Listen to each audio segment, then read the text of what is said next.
ஒடுக்கப்பட்டவர்கள் சார்பாக கேட்கிறேன் உரிமை, அடைக்கப்பட்டவர்கள் சார்பாக கேட்கிறேன் உரிமை, ஒடுக்கப்பட்டவர்கள்.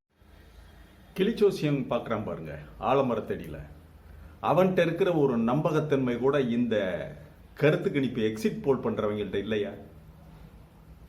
முத்து போட்டு பார்ப்பான் பாருங்க, இல்லாட்டினா குறிமேடைன்னு ஒன்று வச்சுக்கிட்டு அதெல்லாம் சென்னை பக்கம் அதிகம் அது பார்ப்பான், அல்லது ஏடு போடுறோம்னு போடுவான். இவங்கள கூட நம்பிடலாம் போல இருக்கியா? இவனுங்க பண்ணியிருக்க இந்த எக்ஸிட் போல் கருத்து கணிப்புகள் பெரிய ஆச்சரியமா இருக்கு.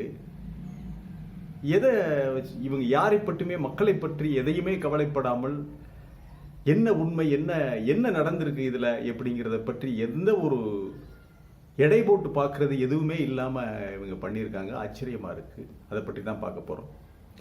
வாங்க பார்க்கலாம். இது வாய்ஸ் ஆஃப் தமிழ் வழங்கும் பேச்சுரிமை சேனல். தொடர்ந்து பேச்சுரிமை சேனலோடு இணைந்து பயணித்துக் கொண்டிருக்கின்ற நண்பர்கள் அனைவரையும் வரவேற்கிறேன். அதாவது ஒரு இது எதை காட்டுது தெரியுமா? இவங்க சொல்லியிருக்க கருத்து கணிப்பு 375 கிட்டத்தட்ட 400 தொகுதிகளை தொட்டு விட்டது ஒரு சேனல். ஒரு சேனல் 399, ஒன்று 358. இப்படி இஷ்டப்படிக்கு அவங்களா சோவி அந்த முத்து போட்டு பார்த்துருப்பாங்க இவ்வளோ இருக்கா அவங்க மெயின் ஸ்ட்ரீம் மீடியாவில் உட்காந்துக்கிட்டு. அந்த மாதிரி தான் தெரியுது இவர்களுடைய கருத்து கணிப்புகள். இதெல்லாம் கண்டதையும் அள்ளி விட்டுருக்கானுங்க.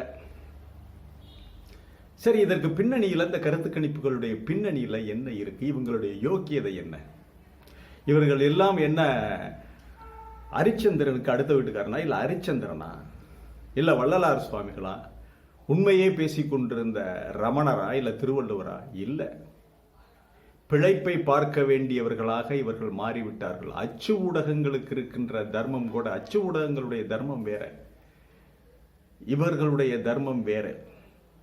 இவர்கள் விளம்பரதாரர்களை நம்பி தினமும் வயிற்றை குடலை கழுவுபவர்கள். இதனுடைய பின்னணி என்னன்னு சொன்னா, அதாவது கதாகாலட்சேபத்தை நாடக கொட்டகை வீழ்த்தியது, நாடகத்தை சினிமா வீழ்த்தியது, சினிமா வீழ்ந்த கதை டிவினால, டெலிவிஷனால, டிவினால சினிமா அந்த தியேட்டர் வீழ்ந்தது. சாரி, தியேட்டர் வீழ்ந்தது. தியேட்டரை வீழ்த்திய டிவியை யாராவது வீழ்த்த வேண்டாமா? அதுதான் இப்பொழுது இருக்கின்ற யூடியூப் சேனல்கள், சோசியல் மீடியாக்கள் என்று சொல்லப்படுகின்ற யூடியூப் சேனல்கள். உண்மையை பேசிக்கொண்டிருந்தால் இந்த மெயின் ஸ்ட்ரீம் மீடியாக்கள் என்று சொல்லக்கூடிய டெலிவிஷன் சேனலுக்கு எந்த பிரச்சனையும் இல்லை. ஆனால் நீங்க போய் சொல்லும் போது உங்களுடைய வீழ்ச்சி ஆரம்பமாகிவிட்டது. அதுதான் இந்த கருத்து கணிப்புகளை காட்டுகிறது. இனி யார் வைப்பது சட்டம், யார் சொல்வதை நம்ப போகிறார்கள் என்றால் மக்கள் சோசியல் மீடியாவில் இருக்கிற யூடியூபர்கள் யூடியூப் சொல்லக்கூடியதைத்தான் நம்புவார்கள். இதுதான் கதை. இந்த வீழ்ச்சி ஆரம்பமாகிவிட்டது. இந்திய டெலிவிஷன் துறையை பொறுத்தவரை செய்தி சேனல்கள் வீழ்ச்சியை இந்த தேர்தல் தொடங்கி வைத்து விட்டது. ஒரு சிறிய உதாரணம் சொல்றேன். ஏன் இவங்க இந்த மாதிரி எழுதுறாங்கிறத ஒரு சிறிய உதாரணத்தை சொல்றேன். இப்ப நம்முடைய சேனல், நம்முடைய பேச்சுரிமை சேனலுடைய சப்ஸ்கிரைபர்ஸ், உங்களுக்கு வெளிப்படையா நான் சொல்றேன், நான் இதை ஒரு ஒளிவு மறைவா பண்ணி எப்போ இது பண்ண மாட்டேன். வெளிப்படையா உங்களோட பேசுறதா என்னுடைய குறிக்கோள், எப்பொழுதுமே என்னுடைய இயல்பு சுபாவம். 3299 ஒரு போன வாரம் 3299 டச் பண்ணது இந்த சப்ஸ்கிரைபர்ஸ். அதன் பிறகு அடுத்த நாள்ல ஒன்னொன்னா குறைஞ்சு 3295. அப்படின்னா என்ன? நான் ஏதோ வெளியிட்ட சில காணொளிகளில் அவர்களுக்கு பிடிக்கவில்லை. அது பிடிச்சிருக்கோ பிடிக்கலையோ, எனக்கு உண்மை எதுன்னு தெரியுதோ அதைத்தான் நான் பேச முடியும். என்ன? அப்ப நான் வெளியிட்ட சில காணொளிகள் அவர்களுக்கு சிலருக்கு பிடிக்கவில்லை, சில சகோதரர்கள் நண்பர்களுக்கு பிடிக்கல, அவங்க வெளியே போயிட்டாங்க, அன்சப்ஸ்கிரைப் பண்ணிட்டு போயிட்டாங்க. மறுபடி ஒவ்வொருத்தராக வர்றாங்க. மறுபடி ஒவ்வொருத்தராக வந்து இப்ப மறுபடியும் 3299. ஆக மறுபடி 3299. இப்ப நாம இந்த கருத்து கணிப்புகள் எல்லாம் வெளியிட்டிருக்கிறார்கள் அல்லவா, இந்த பாரதிய ஜனதா கட்சிக்கு சார்பாக வெளியிட்டிருக்கிற மெயின் ஸ்ட்ரீம் மீடியாக்கள், டெலிவிஷன் சேனல்களுக்கு சப்ஸ்கிரைபர்கள், இவர்களுடைய வியூவர்ஸ் யாருன்னு பாத்தீங்களா? பெரும்பாலும் பாரதிய ஜனதா கட்சி சார்பு மனநிலை உள்ளவர்கள். அவங்க கிட்டத்தட்ட இந்தியாவில் இருப்பது 30 கோடி பேர் இந்த இருப்பாங்க. தோராயமாக நம்ம கணக்கு போட்டால் மக்கள் தொகையின் அடிப்படையில் பார்த்தால் 20லிருந்து 30 கோடி பேர், ஒரு 30%, 32% நீங்கள் வச்சுக்கலாம்.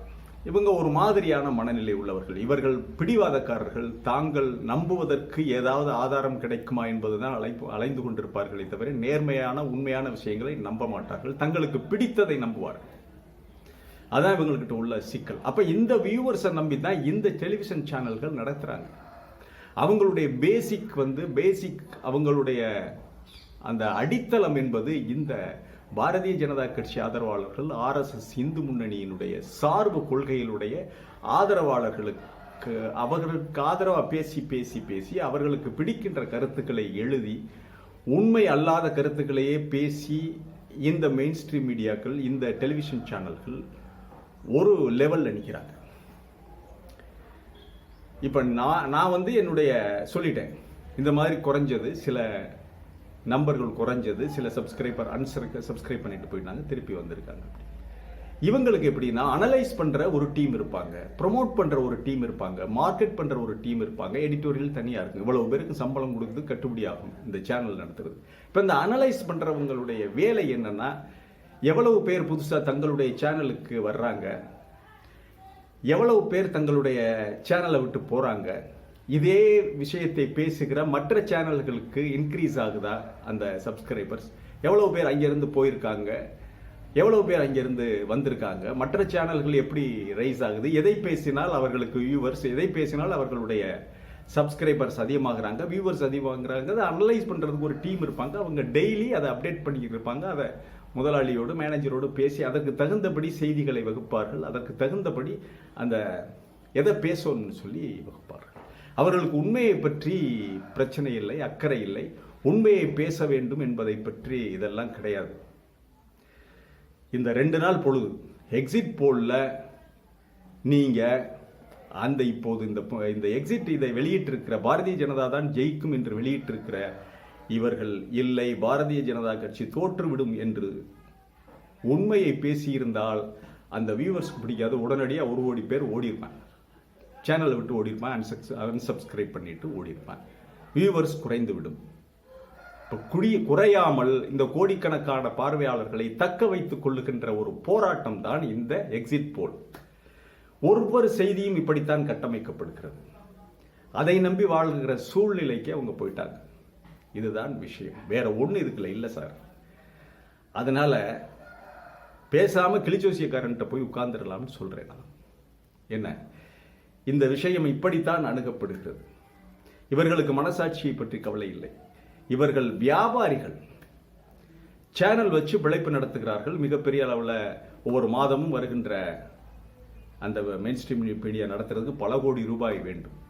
விளம்பரதாரர்கள் கொடுக்கின்ற வருமானம், இதிலெல்லாம் அவங்க ஊழியர்களுக்கு சம்பளம் கொடுத்து, செய்தியாளர்களுக்கு சம்பளம் கொடுத்து, எடிட்டோரியலுக்கு சம்பளம் கொடுத்து நடத்தணும்னா சில காம்ப்ரமைஸுகளை அவங்க பண்றாங்க. நாடு எக்கேடு கெட்டாலும் அதை பற்றி கவலை இல்லை.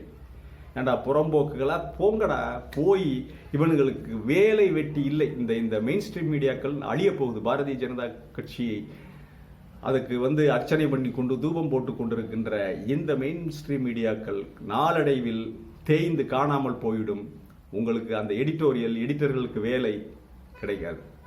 போய் அப்புறம் நீ போய் கிளிச்சோசியம் தான் பார்க்கணும், ஆழமறுத்திட்டல. அதுக்கு கூட யோக்கியதை இல்லை. நீங்க அதற்கு கூட நீங்கள் தகுதியற்றவர்கள் என்பதுதான் உண்மை. ஆகவே இந்த எக்ஸிட் போல் நிலவரம் என்பது நாம் கருத்து கணிப்புகளை என்றைக்குமே ஏற்பதில்லை.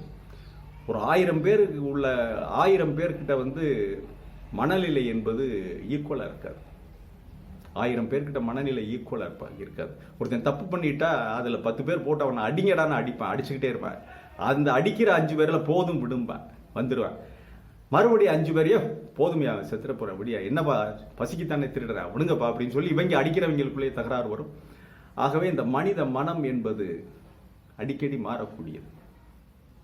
இதுதான் இங்கே இருக்கின்ற விஷயம். பொறுத்திருக்க வேண்டியதானே, பெட்டிக்குள்ள இருக்கு. 4ஆம் தேதி ரிசல்ட் வரப்போகிறது. 4ஆம் தேதி யார் வெல்ல போகிறார்கள் என்று பார்க்கலாம். மக்களுடைய மனநிலையை நாம் ஓரளவு எடை போட்டு விட்டோம். இப்படித்தான் போகும் என்று ஒரு நெக் டு நெக் ரேஸ் வரலாம், அல்லது இன்றைக்கு ராகுல் காந்தி, அகிலேஷ் யாதவ், தேஜஸ்வி யாதவ் அவர்களுக்கு கூடிய கூட்டத்தை பார்த்தால் மிகப்பெரிய அளவில் காங்கிரஸ் கூட்டணி வெற்றி பெறலாம், அல்லது நெக் டு நெக் ரேஸாக இருக்கலாம். இதுதான் நடக்கும். இது நமக்கு எல்லா மனிதனுக்கும் எல்லோருமே எடை போட தெரிந்தவர்கள் தான். ஒவ்வொருவனும் தன்னுடைய குடும்பத்தில் மனைவியை, மகளை எல்லாரையுமே எடை போட தெரிந்தவன் தான் மனிதனாக வாழ முடியும். ஆகவே பொறுத்திருப்போம். 4ஆம் தேதி ரிசல்ட்டை பார்ப்போம். மீண்டும் ஒரு காணொலியிலே சந்திக்கிறேன். இது வாய்ஸ் ஆஃப் தமிழ் வழங்கும் பேச்சுரிமை சேனலை சப்ஸ்கிரைப் பண்ணிட்டு மறக்காம பெல் பட்டனை அழுத்துங்கள். கமெண்ட் செய்யுங்கள், ஷேர் செய்யுங்கள், பிடித்திருந்தால் லைக் செய்யுங்கள். நன்றி, வணக்கம்.